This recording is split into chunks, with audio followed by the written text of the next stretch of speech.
Доброго дня, дорогие телезрители! Лето у нас, череда цехов продолжается, ну а я, весь такой сельский дед, решил заняться немножко своим участком, вернее, помочь матери в повседневной работе по дачному участку. И есть у меня замечательный друг Андрей Колодезников, который уговорил меня поставить систему капельного полива. Что это такое? Это штука, которая значительно облегчает жизнь не только 80-летним бабушкам, но и таким вполне себе ленивым людям, как я. И давайте мы посмотрим все расходы, все те моменты, которые человек, который хочет облегчить свою жизнь, понесет, и с какими трудностями ему придется столкнуться. Система капельного полива, которая предложена держателем марки «Солнечная сторона» Андреем Колодезниковым. Еще раз, у нас был Григорий, прошу показать, пластиковая 25-я труба входит. Это летний водопровод дачи, который впереди красного крана, который стоит повернутый. Да? Я проложил 32-й полиэтиленовой трубой в общей сложности порядка 80 метров по участку. То есть, решил там более-менее, чтобы незаметно было, под ногами не путалось, по всему периметру идет, заходит на участок клумбы, на участок теплиц, на участок грядок и вновь построенный парничок для помидоров. Ушло у меня 80 метров 32-й пластмассовой полиэтиленовой, вернее, трубы, черной. Вот такой вот. Продается в магазинах. Я скажу, что, поскольку я гайд такой же делаю, как обустроить капельный полив, продается он в различных магазинах, сантехтреде, в магазине сантехник. Цены разные, но есть риск нарваться на некачественную трубу. Здесь стандарт, сказали, более-менее соблюден, он достаточно жесткий, стенки соответствуют, толщина стенок соответствует заявленным и даже превосходит. То есть заявлено здесь 2 мм, а здесь 2,53 толщина этой стенки. Монтируется она элементарно, то есть смотрим здесь, я должен врезать кран. Чуть попозже я покажу, как я это делаю. Здесь очень хорошо любрицированное такое изолирующее колечко. К примеру, кусок нашей трубы мы сначала, будем считать, что это длинная труба, сначала проденем заглушку, потом фиксирующее колечко.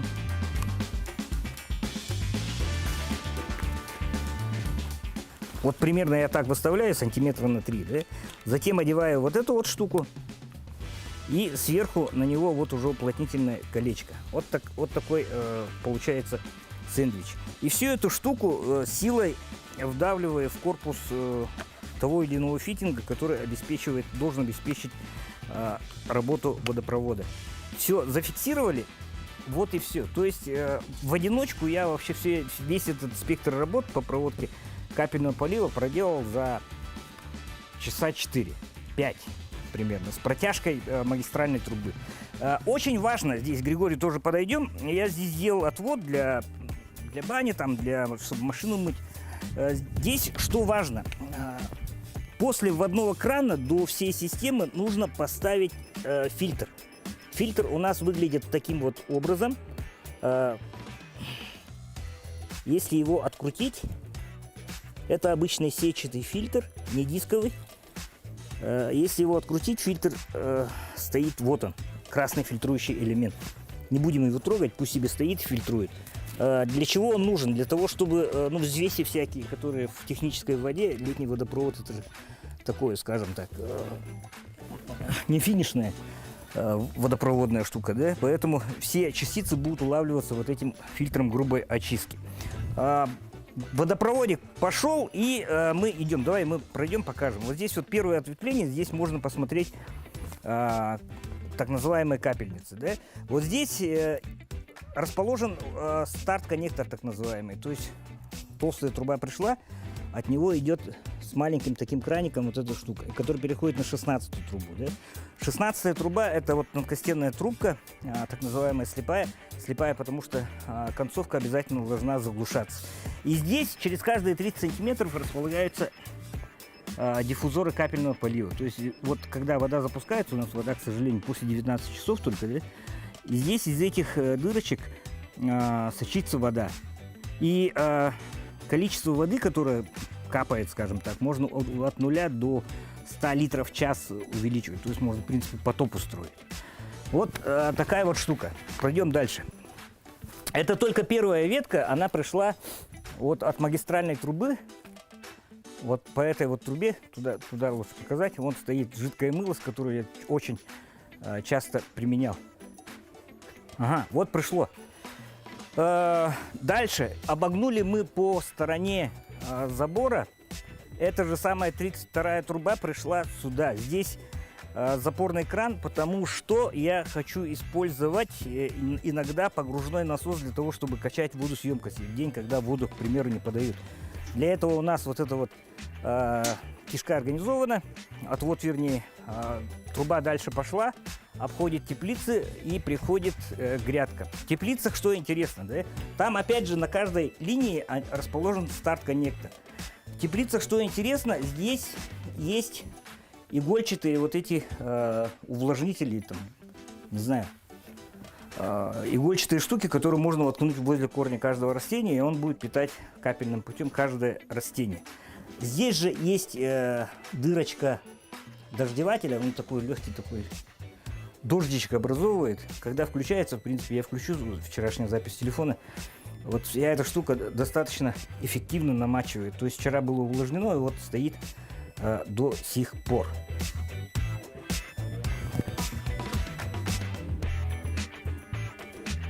Здесь мы идем, опять же, та же грядка, те же самые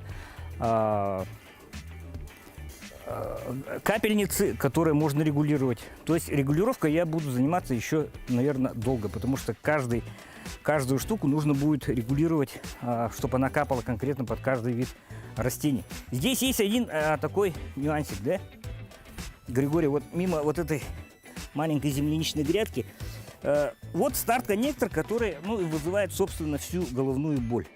Старт-коннектор с краником, он выглядит вот таким вот образом. И основная трудность заключается в том, чтобы нормальным образом зафиксировать вот этот коннектор в 32-й трубе. Для этого есть, как оказывается, куча лайфхаков.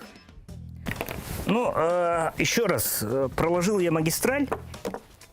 И это не самое сложное, что можно сделать, потому что, по крайней мере, тут все соединения затягиваются при помощи пальцев. Да? Есть специальный ключ, на самом деле, под такие штучки, но зачем тратить, когда можно там чуть-чуть немножко вот так вот закрутить, и все остальное будет работать прекрасно.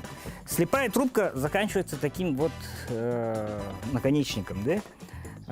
Есть еще разновидность, вот она, слепая трубка, это диаметр, значит, диаметр 16 миллиметров, и толщина стенки составляет 1,5, 1,5 миллиметра.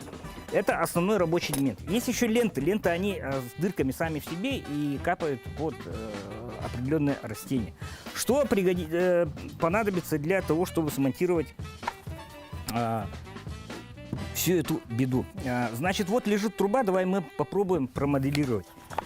Самое трудное оказалось вставить вот этот старт-коннектор в непосредственно магистральную трубу. Почему? Да потому что нужно обеспечить, скажем так, более или менее надежное соединение. А оно обеспечивается, опять же, вот я не зря штангенциркуль здесь держу, обеспечивается вот таким вот образом.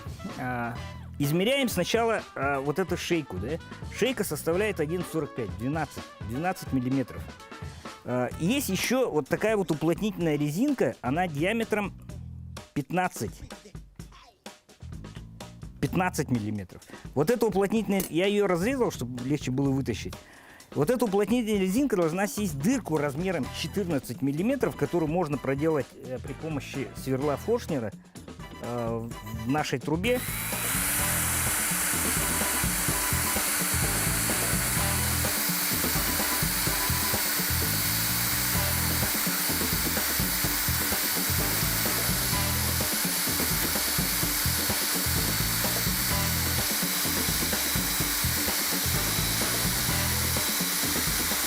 Сейчас умники спросят, что так долго сверлил вот эту несчастную трубу и так далее. Отвечаю умникам. Для того, чтобы сверло у нас не пробило обратную сторону. Очищаем старательно от вот этих крошек. Вот здесь 14 миллиметров.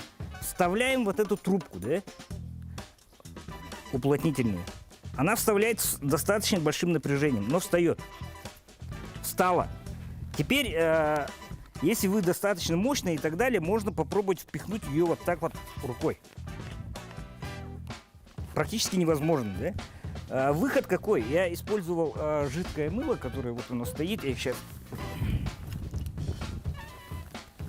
То есть модифицировал практически те вещи, которые я, кстати, в ютубах нигде не нашел. Вот трубка встала, обильно смазываем ее жидким мылом, да? Для того, чтобы, ну, наконечник проходил, скажем, с меньшим сопротивлением. Вставили, и здесь на помощь приходит вот такой вот элемент, быстрозажимная струбцина. Совмещаем по оси, вот так вот, да? И просто вдавливаем наш коннектор. Он легко и изящно встал. Остается затянуть вот эту вот гайку, чтобы вот это вот утолщение, здесь можно подойти к Григорию поближе. Видишь, вот оно сделало утолщение. И вот этой гайкой прижать всю эту беду непосредственно к трубе. Без фанатизма, потому что может сорвать, да? Видишь, капает вот это жидкое мыло, любрикант наш. Все, вот это соединение намертво. Далее, что идет? Этим краником можно регулировать подачу воды. Еще раз, понадобится достаточно мало воды. Следующее, это присоединить непосредственно вот эту слепую трубку. Да? Слепая трубка, она присоединяется здесь вот. Резьба здесь левая. Вот здесь ставить тоже трудно, достаточно проблематично, еще раз. Видишь? Выход какой? Ну, у меня на самом деле, видишь, вот весь инструмент делотовский, да, батарейки, они взаимозаменяемые. Здесь почему стоит большая батарейка? Потому что это строительный фен. Строительным феном нужно прогреть конец вот этой трубки. Кстати, замечательная штука. Она греет в маленьком режиме 290 градусов, в большом режиме 530. А эта батареечка на 54 вольта, да? То есть здесь, дай бог ампер-то сколько, 9 ампер получается, да? И ее хватит, потому что 2-амперный вот этот фен сжигает буквально каждую минуту нужно будет это. Смотрим дальше. Мы греем феном. Вот слепую трубку, да, прогрели феном. Греем, греем, греем. Опять же, найдутся умники, которые скажут, полежало бы на солнце, смягчилось бы и все. Но мне нужно было очень быстро, максимально быстро смонтировать 9 линий. У меня 9 линий. Все, прогрели. И в прогретом состоянии продавливаем вот эту вот штуку, чтобы она ушла за зубчику. И вот этой левой резьбой,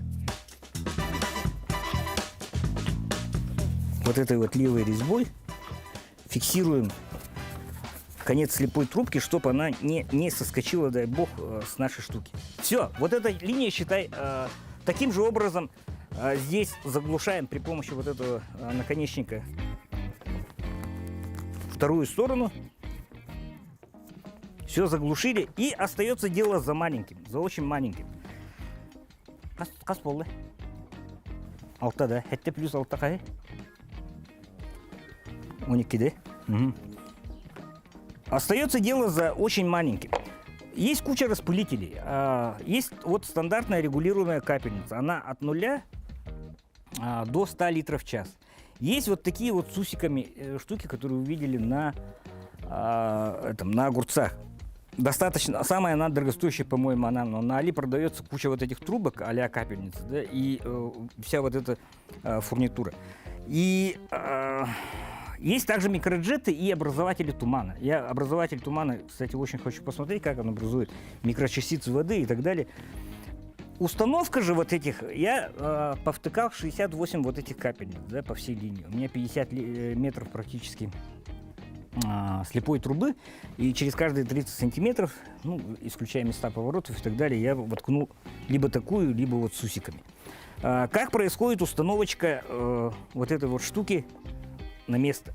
Дело очень просто. Выдали мне специально, вот это, опять же, Андрюша Колдезников с солнечной стороны выдал мне такой специальный ключик для облегчения жизни монтажника. Делается очень просто. Проткнул дырочку, вот здесь уже диаметр заточен. То есть, опять же, обратимся к штангенциркулю. 5 миллиметров здесь, да? И делаем запрос на вот этот вот. Вот здесь уже 4 миллиметра. Дело в том, что 5 миллиметров это наружка, а потом идет вот трубочка наружнее, она будет как раз 5. И не прилагая никаких усилий, вот в эту образующуюся дырочку втыкаем вот этот диффузор. С характерным таким щелчком вот это дело встало. Открываем или закрываем до требуемой величины. Все, система будет работать. Я вчера уже провел тест-драйв, еще раз говорю, у нас водопровод такой, что дают не каждое время. То есть при помощи минимального количества инструментов, первое-наперво, нужно всегда очень тщательно промерить, потому что все диаметры уплотнительных колечек, проделываемых отверстий и так далее, нужно тщательно делать. Сверло на 14 уплотнительным колечком. Дело в том, что вот эта штука могла бы сесть в принципе и без уплотнительного колечка, но тогда сорвется вот эта прижимная гайка, и она будет в холостую работать. И, соответственно, там никакой герметичности речь не будет идти. Мыло, протыкалка вот эта, но здесь заменится сверло на 5 миллиметров.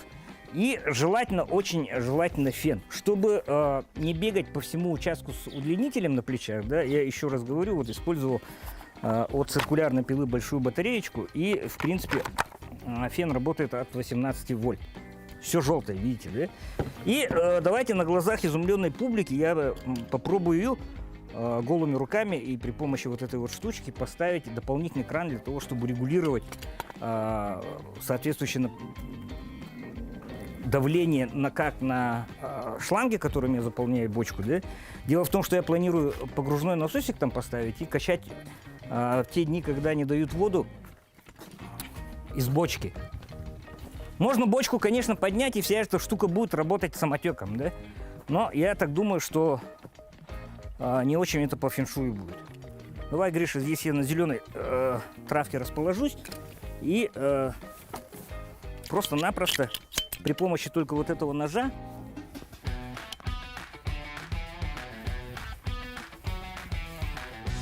вот здесь вот или там лучше? Здесь ходить как-то будет. Давай вот здесь 2 крантика.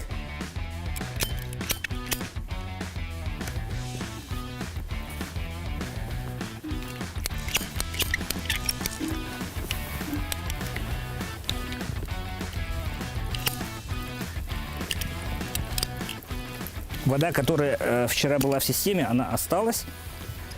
Здесь можно чуть вот так подвинуть, и ничего резать не нужно. Давай мы вот этот метод и используем. Разбираем наш кран. Видим 2 вот этих элемента. Еще раз, вот эта трубка сюда. Это фиксирующее колечко вот сюда.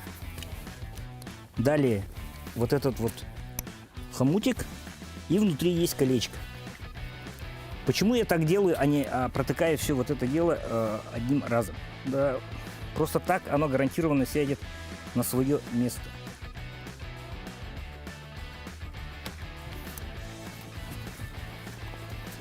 Все, села на свое место и фиксирую гайкой.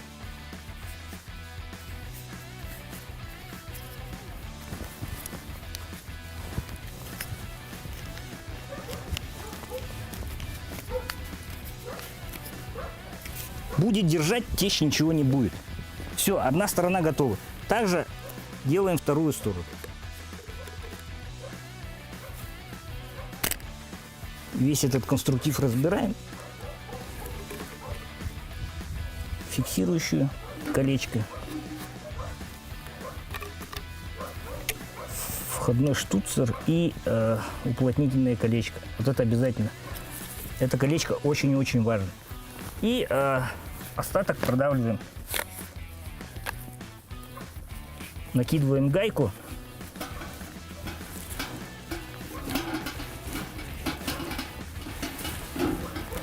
Проворачиваем. Все. Все. Я врезал кран без Абсолютно без никаких инструментов, использую только вот этот нож. Почему я сделал здесь кран? Там кран и тут кран. Да? Дело в том, что если бочка будет заполняться от этого шланга, нам нужно максимальное давление. Я там на входе открою давление, а здесь, вот здесь на всей линиях давление должно быть чуть меньше. Я могу регулировать этим краном, чтобы давление было поменьше, а здесь бочка наполнялась максимально быстро. Кран стоит порядка 500 рублей на 32-ю трубу. Так что ни о какой, скажем так, экономии, что ли, речи идти не может. Всего я потратил на 100 метров трубы 32 диаметра, плюс 50 метров слепой трубы, плюс порядка 70 капельниц, порядка 6 вот этих с усиками, потратил в районе 15 тысяч рублей. То есть вполне подъемные деньги для того, чтобы не бегать каждый день с ведрами там по участку. Таким образом, что важно для того, чтобы устроить себе систему полива, которая прослужит не 1 год?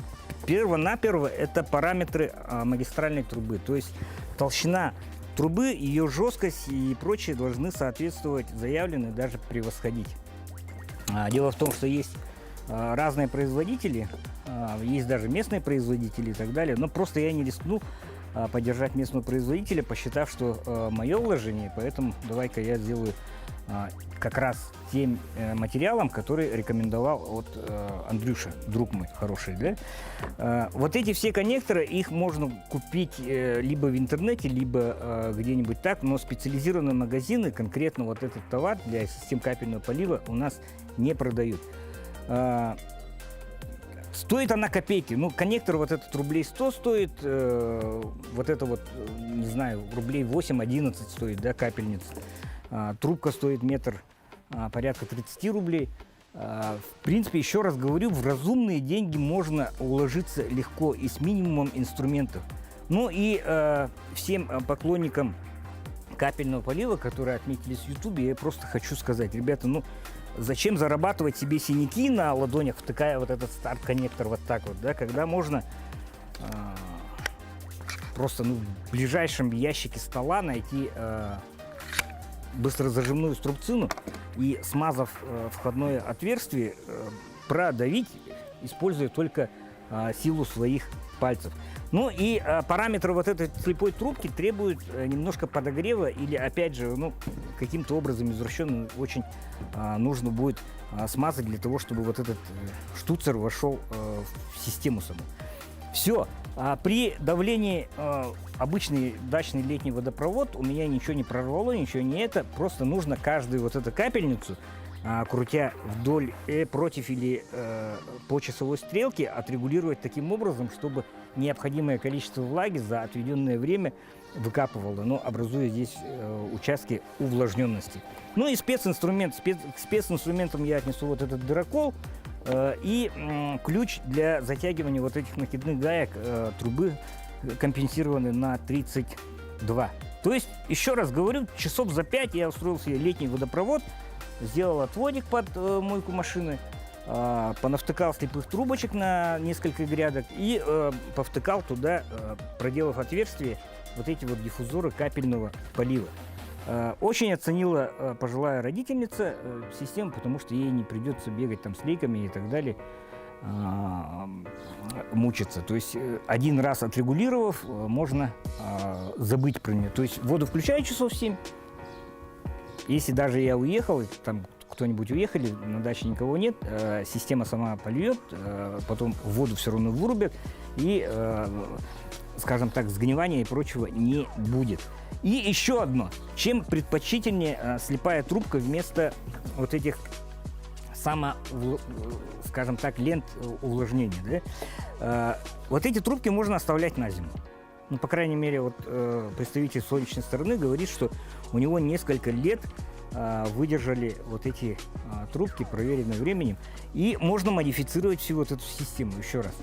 Можно поставить таймер, то есть полив будет идти по определенным утром, допустим, полчаса покапало, а днем часик покапал и вечером часа полтора покапало. Да? То есть выставляешь таймер, который работает от батареи крона, и забываешь на все лето про то, как мучиться с поливом там, и все на свете. Я думаю, что очень хорошая штука, которая облегчает жизнь. Спасибо Андрюше Колодезникову из солнечной стороны. Он, кстати, делает еще же эти солнечные коллекторы, которые греют воду, да, то есть огурцам же иногда теплая вода нужна.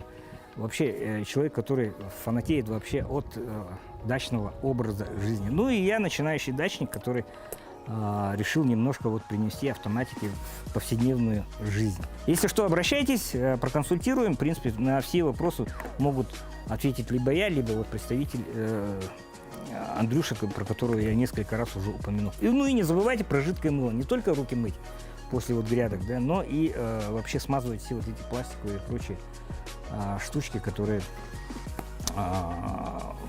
достаточно тяжело, оказывается, входят. Ну и самое главное, участок ваш должен быть обработан от комаров. Честно, просто за 2 дня, которые я ковырялся в траве, комары вообще не сели. Но это уже тема другого выпуска программы. Мы вам покажем, как в домашних условиях обработать участок от комаров. Увидимся.